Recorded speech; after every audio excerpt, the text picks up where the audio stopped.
Okay, welcome back to PCG206 Character and Values Education. Now, last week we talked about human values theory.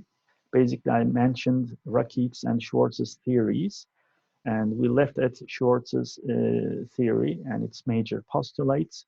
Today, I'll make a brief review of Schwartz's theory, and then we'll quickly go on with some values research, which use Schwartz's theory as a theoretical framework. Now, remember, this is the Schwartz's circumflex or circle of values. Remember that there were three universal requirements in all cultures around the world: biological needs, interpersonal needs, and intergroup needs. And values are cognitive representations of these three universal needs. They are conscious representations. In other words, we can become aware of our own values.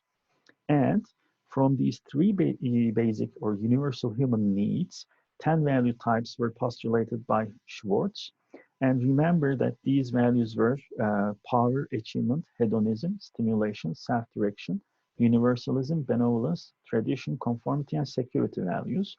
And the structure of values is proposed to be as a circular structure because each value type represented a specific motivation, and value concepts are organized as value types, specific domains, but value domains or value types were close to each other if they represented the similar motivations between them. Therefore, the more similar, the more adjacent domains were observed, and this turned into a circular continuum, devamlılık, süreklilik, a circular continuum of values. And this circular continuum regarded the similarities between specific value types, such as security and power, are similar to each other because both are concerned with avoiding or overcoming threats by controlling relationships and resources.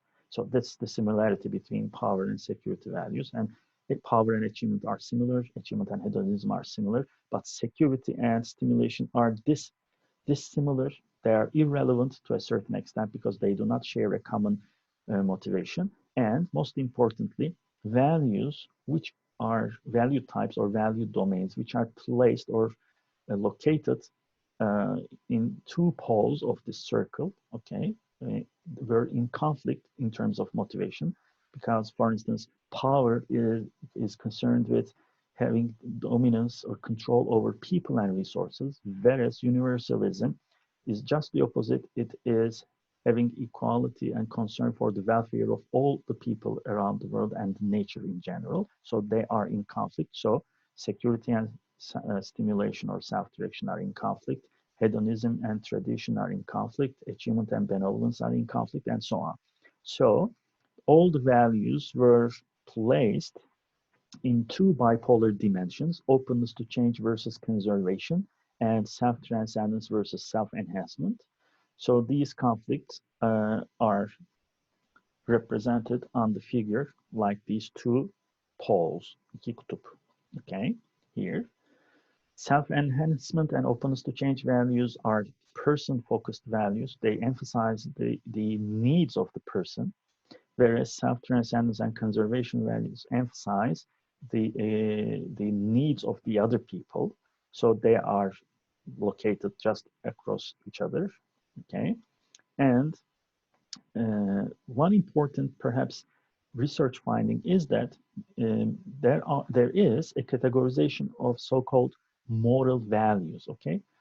Moral values, as you would very well know by now, are the values which help us to regulate our behavior so that we can behave in moral manners, okay? And Schwartz studied the content of moral values, and he found in his study that universalism, benevolence, tradition, conformity, and security values are perceived to be moral values by college students. So when we refer to moral values, by now we know that their definition is, by Schwartz's circumflex, is that these values are self-transcendence and conservation values. So other focused values are perceived to be moral values, okay? Equality, for instance, is a universalism value. It's a moral value. Helpfulness is a benevolence value, for instance, and respect for tradition is a moral value. Um, uh, Health or the national security or family security, these are all moral values. Okay. So, okay, now, one important theoretical suggestion by Schwartz is that since values are placed in a circular order, this gives us a strength to make scientific predictions about how a specific attitude or a specific behavior will be related to all the values. So you can find a specific example to a specific value.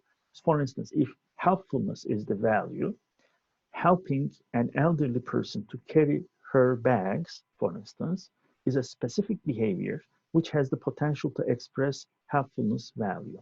But this is linking one value to one behavior. And you will need this when you're going to construct a project about values education. But according to Schwartz's theory, let's go back again, he says that if we can identify a specific value type which is theoretically relevant to a specific attitude and behavior.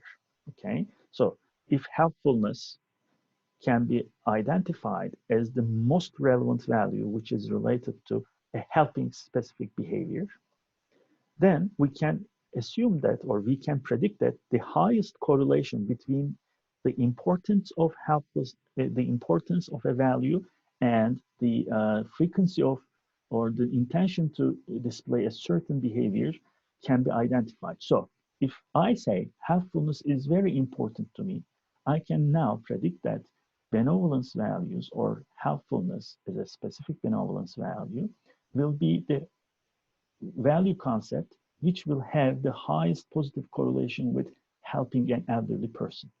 But since this is a circle and a continuum is postulated, when we move away from benevolence, helping behavior will have some positive correlation with conformity and tradition values, but it will not be that strong because there is some similarity, but there is some difference between conformity tradition values and benevolence values. If I move a little bit farther away, security values will be a little bit related to helping behavior, but not as strong as benevolence values. So, according to the theory, if we move away from the most relevant value type, the strength of correlations will decrease. And if a value type is irrelevant, then it will have zero correlation. And if the value type is just the opposite motivation, then we will observe the highest negative correlation. So this means that we will observe this kind of a relationship, okay?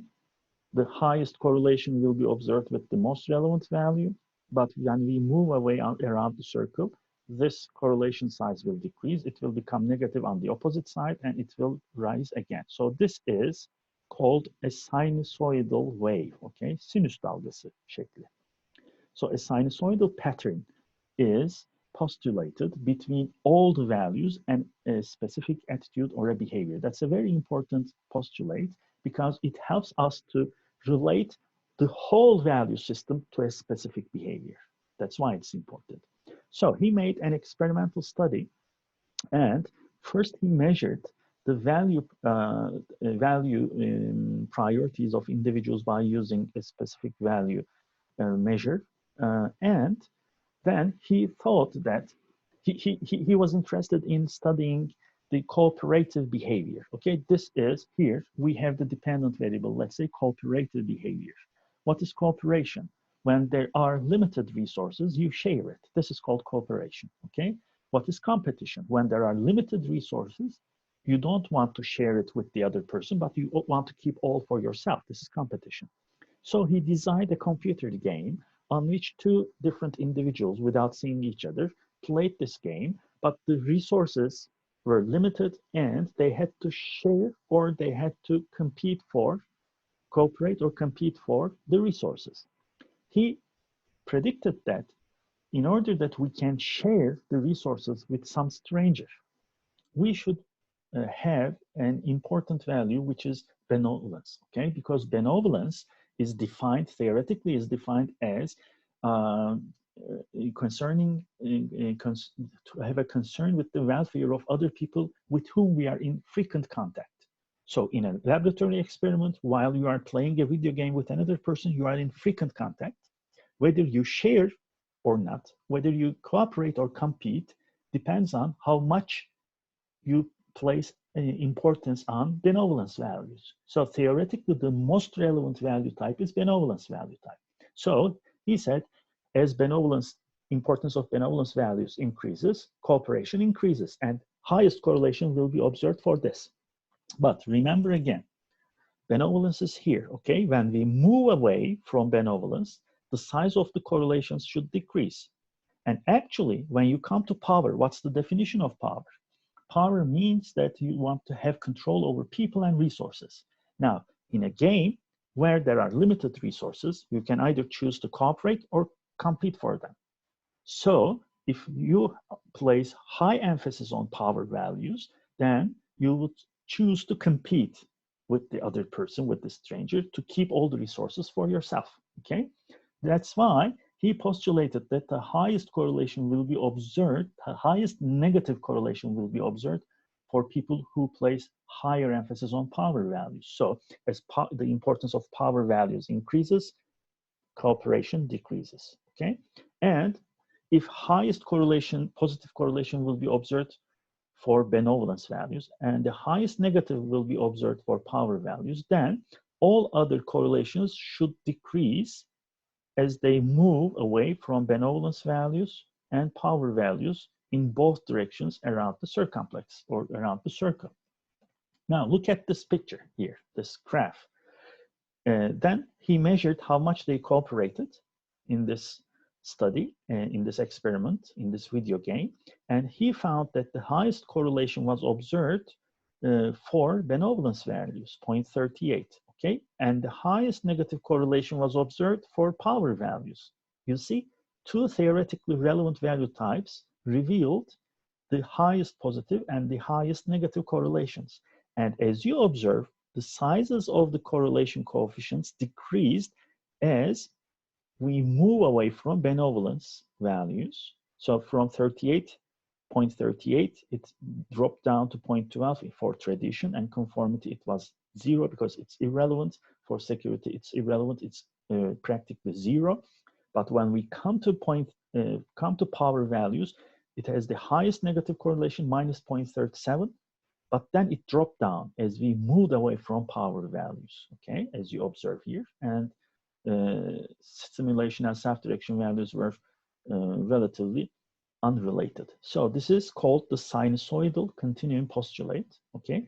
So while you are determining the value which you're going to work on in your projects, keep this in mind, because if you choose a value, let's say helpfulness, you know that it's about benevolence, and which other values will be in conflict with it, you can think from this theory, and you can consider how the correlation patterns will occur with different behaviors, okay?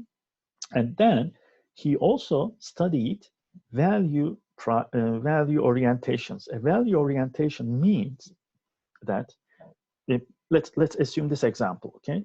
So power and benevolence values are in conflict, okay? So as a person, if I believe power is more important than benevolence, then I have a power orientation, okay? If I say benevolence is more important than power, then I have a benevolence orientation. So if we have two conflicting value types, okay, and if one of these value types is more important than the other, then the person is said to have an orientation, okay? But it is also possible that somebody might believe both power and benevolence are important at the same time. That's possible, but that's a mixed orientation. But the problem is, if somebody has a mixed orientation, okay, both are important, since these two values are in conflict, in which way the person will behave cannot be determined easily, okay? So there will be two opposing motivations pulling the person to different directions, and the behavior strength will decrease just because of this mixed nature. So his other prediction was that if one value type, which is in conflict with another value type, is more important than that conflicting type, then we will observe the highest strength in behavior and attitudes. So look at here. When benevolence, importance of benevolence is high, but importance of power is low, we observe the highest amount of cooperation, okay? Just in the opposite direction. If power is important, but benevolence is not important, we observe the least amount of cooperation. But look at the mixed types. Both are important, both are unimportant, okay? You observe that this cooperation behavior strength is in between power orientation and benevolence orientation. So it is important that we should keep in our minds that if one type of value is more important than its opposing value type, then we observe the highest behavior strength, okay? So that's an important finding, and this behavior is wholly predictable by a sinusoidal pattern with all the value types or all the value system. Okay, now I'll move on to the relationship between attitudes and values. Remember from your social psychology courses that values have 4 functions, okay?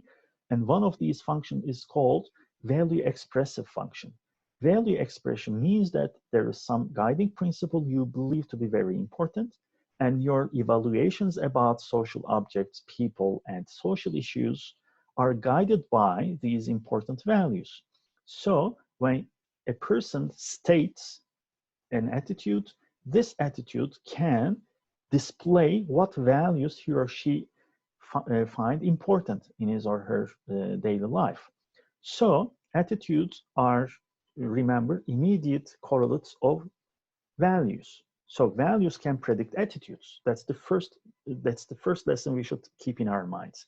If we want to develop certain attitudes in adolescence or in youth in value education programs, we should first figure out for which objects we are going to develop positive attitudes, and then we should find those values which might be related to these attitudes, and then study on these values to educate students about these values, okay? Now, this is one example by Davis, Spini, and Schwartz.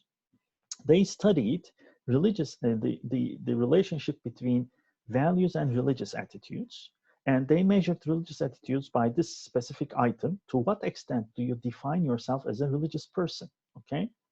Defining yourself as a religious person is an attitude toward yourself. You evaluate yourself as a religious person, it means. And they use the 7-point Likert scale, not at all religious to very religious, okay? Now, remember the definition of tradition values. It is respect for the ways of thinking and behaving, which is brought by historical customs and lifestyles, okay? So religiosity is, in most of the societies, religiosity is part of the national culture, which has a historical background. So they figured that the highest correlation will be observed between religious attitudes and tradition values. And as you observe, there's a very high correlation between the importance of tradition values and religiosity, okay? Religious attitudes, in other words. What is the opposite counterpart of tradition values? Hedonism values. Remember, conformity and tradition values try to shape the individual's behavior so that he or she can control the behaviors in order not to change the status quo of the society or of the people in immediate interaction. So this is conservation value. Conserve, keep the old ways of thinking, in other words, whereas hedonism is about having sensuous pleasure. So it's just the opposite. No restriction on impulses, most restriction on impulses, just the opposite, okay? So as you observe here, they observe the highest negative correlation between the importance of hedonism values and religiosity, and some between self-direction and religiosity. Why self-direction? Self-direction means that individuals have a tendency to choose their own goals and behaviors by their own decision freely, independently. But religion imposes restriction to behaviors. So how you behave to a certain extent is determined by the religion that you follow. Okay, so self-direction values have a negative correlation with religious attitudes. So this is again some kind of a sinusoidal, not a perfect but a sinusoidal relationship. So this is one example. Okay.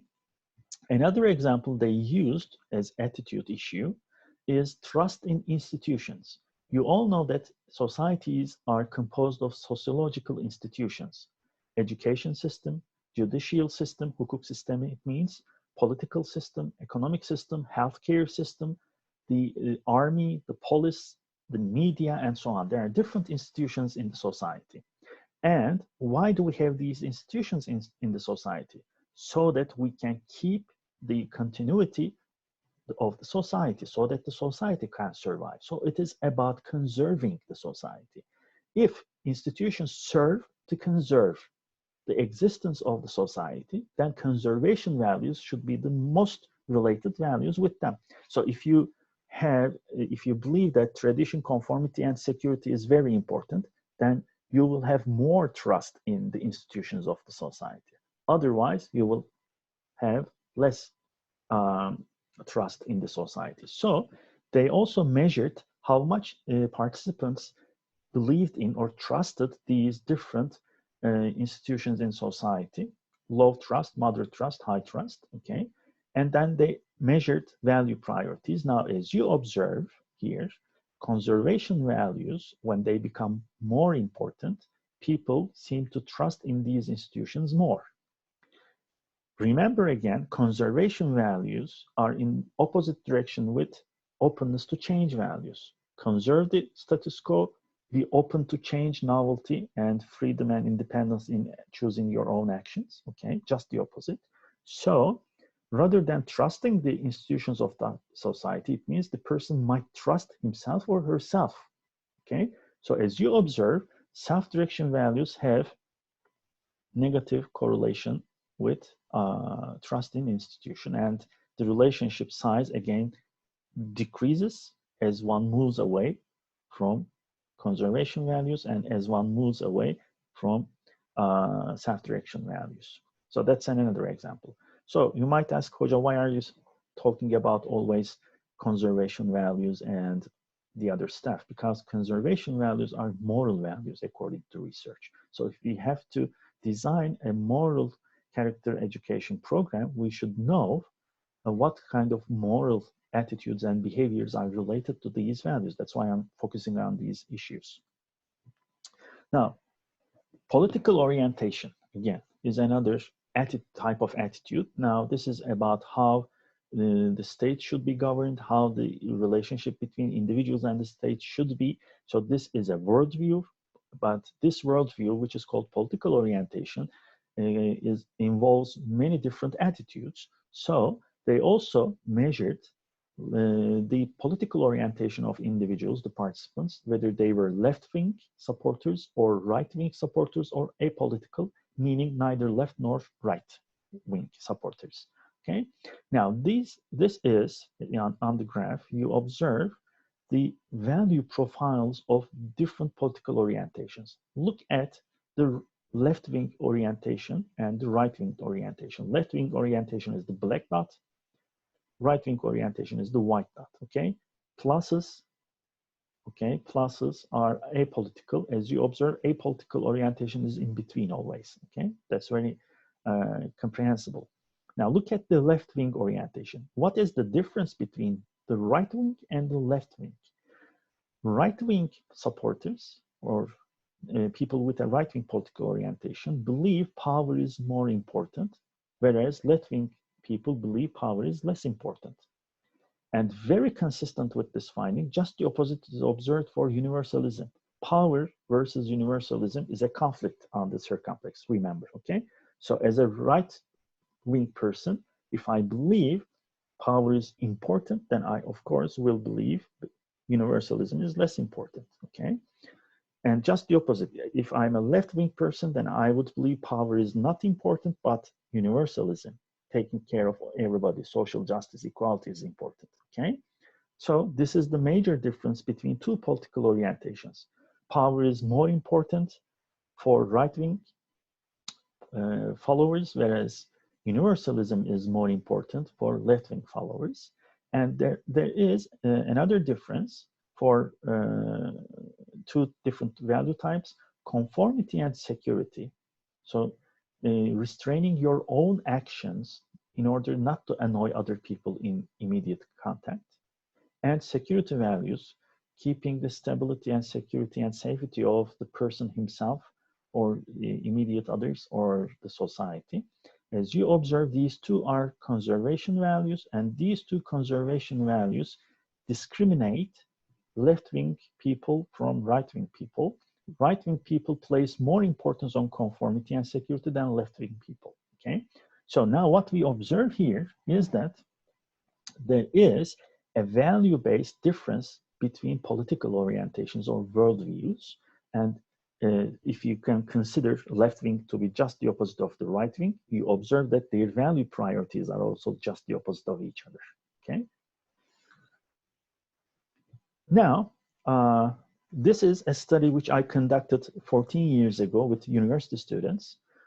It was about attitudes towards deviance. Why did I choose this example specifically? Because deviance will be an important, deviance is a sociological concept first. It refers to behaviors which are unacceptable violations of major social norms, okay?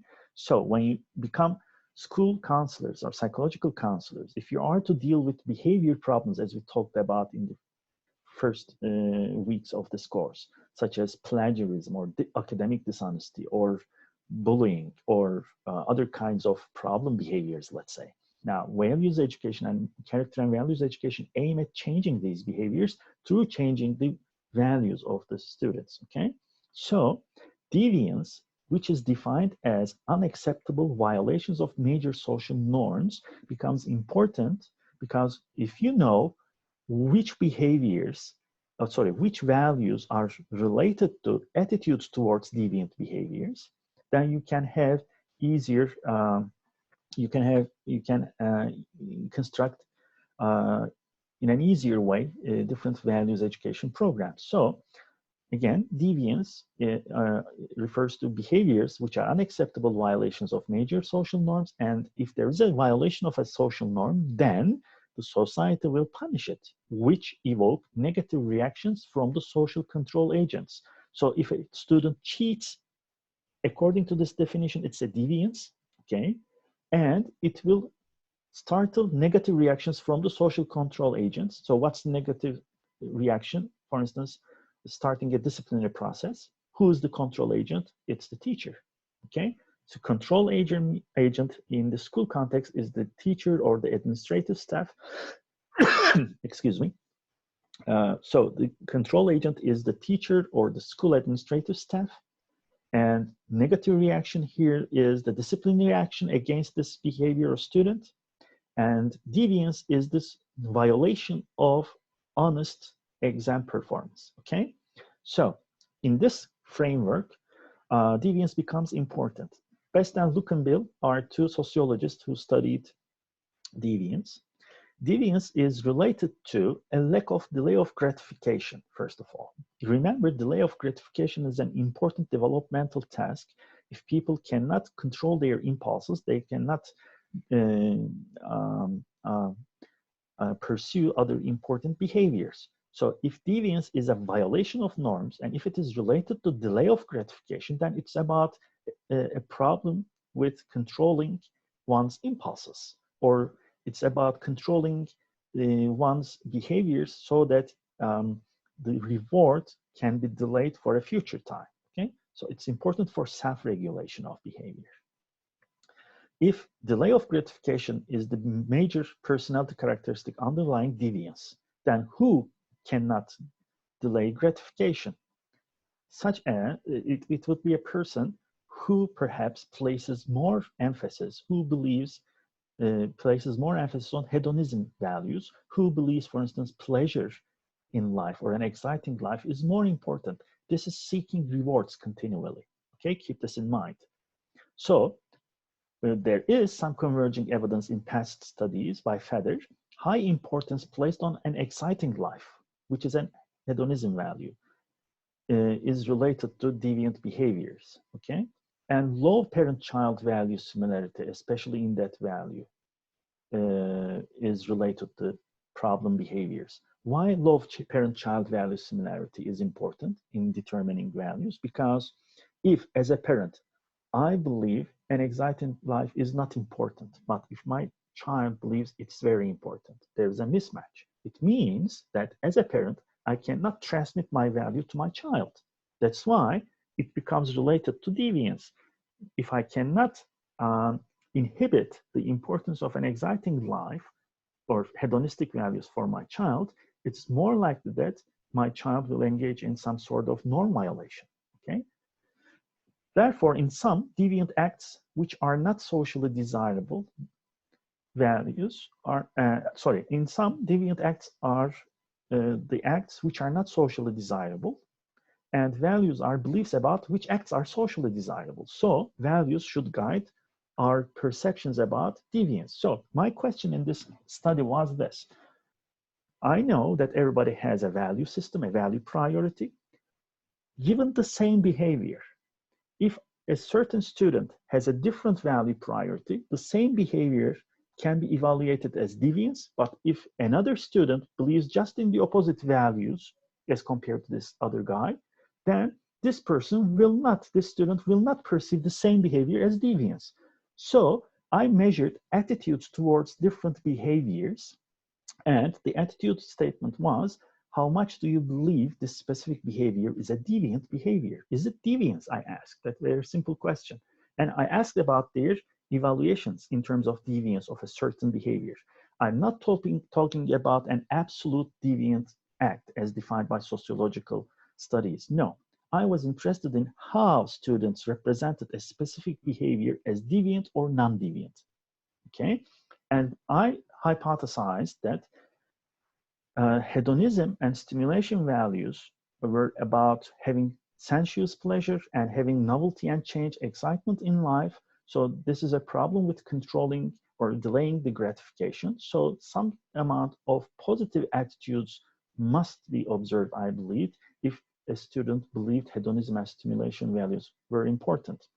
But deviance or norm violations require, if you want that a student wouldn't have norm violations, it should be possible that student can control his or her own actions by restraining them so that that does not annoy the other people, the system, okay?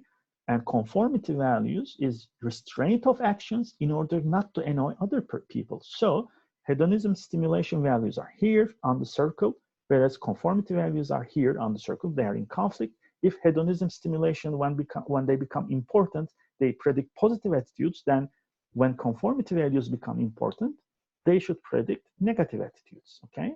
And the relationship will be, again, sinusoidal. I prepared a list of different behaviors by referring to sociological literature.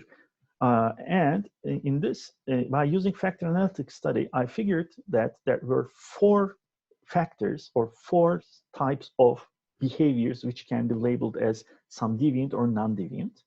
One group of behaviors were crime behaviors, such as being a mafia leader, okay? The other one was rule violations, such as driving off when the light is red, okay? This is about the traffic behavior.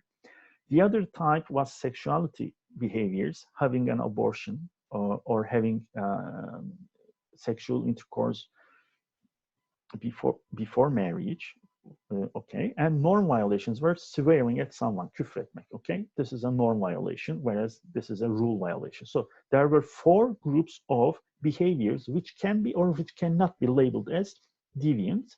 And actually, some of them are perceived by different groups in the society as deviant, but some of them are not perceived as deviant in other different groups. But these are some specific behaviors, or there's a list of behaviors, these are examples, which are perceived to be deviant. So look at the means here, okay? It was a 5-point Likert scale. If you look at the means of different kinds of behaviors, whether they are perceived as deviant or non-deviant, as you observe, the highest mean is for crime. So crime was perceived by college students as being the most deviant group of behaviors, which was followed by rule violations as a deviance, which was followed by norm violations, and the least deviant group of behaviors perceived by the students was sexuality related items. Okay, so this is the picture about how college students perceive different behaviors in terms of deviance. And now look at the hypothesized and the other value behavior relations or attitude relations. As you observe, for all types of behaviors, participants perceive these behaviors as not deviant if they believed hedonism and stimulation were very important. So we observed here a negative correlations, okay? But just in the opposite manner, as you observe, if following rules were important, if a restraint of actions was important, then we observe positive correlations. The more a student placed importance to conformity values, the more he or she believed that these values were deviant. Now, an important point here, as you observe, is this. There is a positive correlation, again, as it is observed for others, between importance of conformity and thinking different sexual behaviors as being deviant. Why is this important? We observe a significant positive correlation, although most of the students did not believe sexuality was a deviance. Now, what's the meaning? The meaning is that even in small amounts of change in human values in terms of importance can predict attitudes, even they are neutral. That's why it's important. So I don't believe having, let's say I'm a college student, I don't believe having premarital sexual intercourse is a deviance, but if I am a student who believes conformity is somewhat important, then I believe that although in sexual behaviors are not deviant in this sense, but I have a little bit less positive attitudes, okay? That's why it's important. So what are the inferences we make from this specific study?